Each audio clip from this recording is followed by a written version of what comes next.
Get back to the car. You gonna get tased. Just hit me, Riviera. He just hit me for real. He going westbound on 32nd Street. We want teeth on it, dog. We want teeth. Get on your stomach, do it now! I'm gonna sit my dog! Hey, go dead. Welcome back to Legal Dissent, where we evaluate your constitutional rights before they're taken away. The rise of technology in our society has exploded over the past couple of decades. With cell phones that have more computing power than space rockets, consumers now have access to Hollywood-quality video cameras in the palm of their hands. With the abundance of devices that can easily record and document events, why are we seeing such a pushback from some law enforcement agencies on wearing body cams? And when officers do have body cams, why are they so finicky and easily manipulated? Many departments have implemented policies with exact requirements on when and how to operate their body cams, while some have not even equipped their officers with any type of recording device. According to a NPR study, about a third of law enforcement agencies implemented body-worn camera technology in 2013. And by 2016, that number had grown to about half of the agencies across the country. That same study determined that complaints against police departments with body cams dropped by about 17%, and incidents including use of force dropped by nearly 10%. This is evidence that accountability works, that having an objective record of events provide the public and the police protection from illegal uses of force and from false complaints. However, we know well enough that it's not 100% foolproof and that there are still many officers who attempt to manipulate their body cams to tell a different story, or to turn it off completely when they're about to say or do something that they do not want the public to see. We witnessed this in the Zachary Wester case, where he was caught red-handed planting drugs on innocent people in their cars. Yet he claimed that his body cam didn't work over and over and over again. Also, in the past couple of videos, we've seen body cams fall off of officers right as they are needed the most. This is doubly concerning when agencies often give powerful and influential people preferential treatment on a regular basis. On August 29, 2021, Riviera Beach, Florida Town Councilman Douglas Lawson was arrested for domestic battery after this video was witnessed by police officers. Lawson and his now fiancée Jade Calloway were in an elevator heading to the garage of the Marina Grande. As you can see, there's some scuffling and major physical contact being made.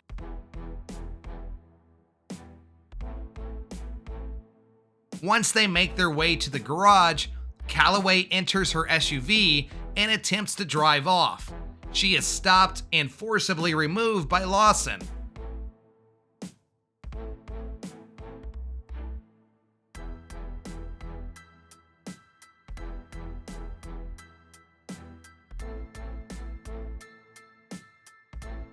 Based on this evidence, Police Captain Command arrested Lawson for domestic battery. However, this is when the chief of police, Nathan Osgood, stepped in. After Lawson was arrested, the police union claims Riviera Beach Police Chief Nathan Osgood ordered officers to soften the arrest report narrative. The city fired Police Captain Rochelle Command, who the union says refused to soften the narrative. The actual report claims Lawson was unarrested. Most regular citizens would never be unarrested. We have seen a plethora of examples where the average person is required to prove their innocence. So why was Lawson let go? His fiancée states that she was drunk and not a victim. Jade Calloway plans to marry Riviera Beach City Councilman Doug Lawson next month. She knows the videos that have surfaced look bad.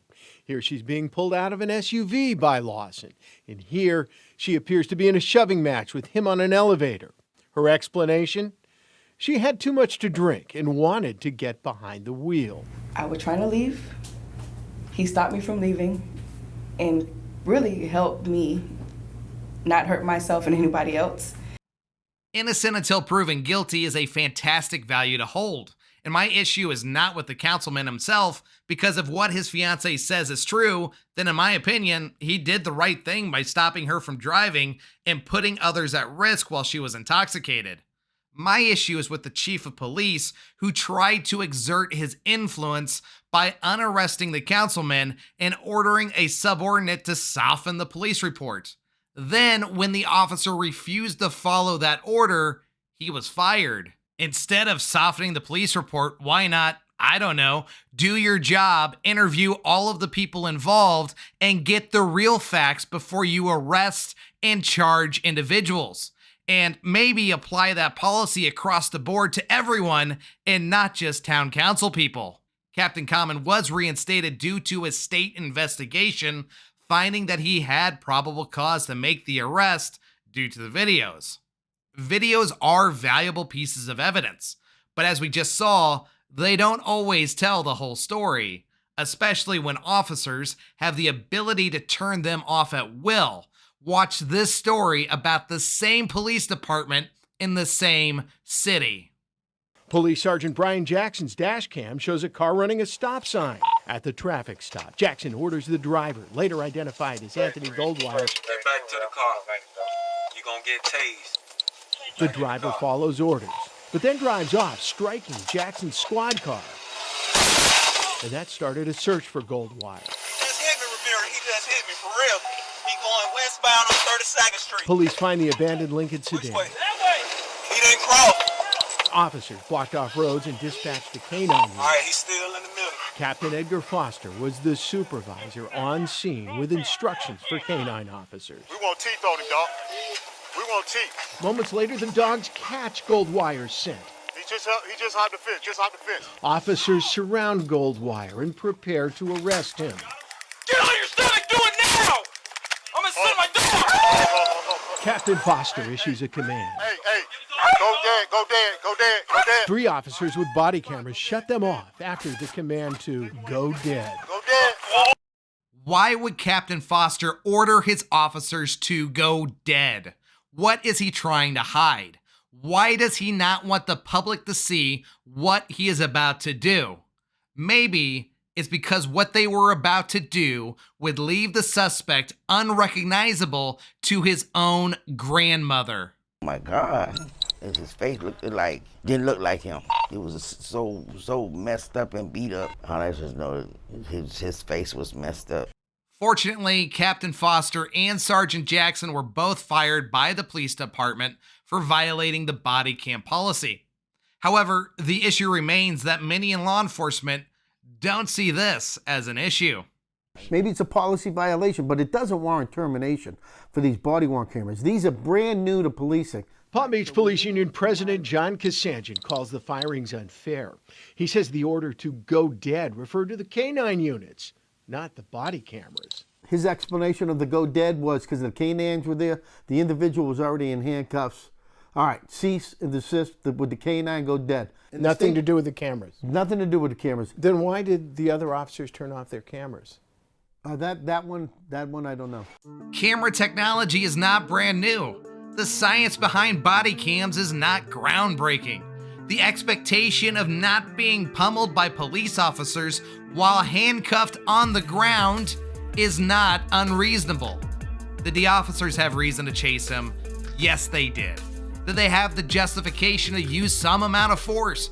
Yes, absolutely. But justification to use force is not the same as justification to beat someone to a pulp. What do you think? Will body cams help keep law enforcement and government agencies more accountable? Let us know in the comments below. And remember that no matter who you are, you have value and you have rights. Do not be afraid to use them, and we'll see you next time right here on Legal Dissent.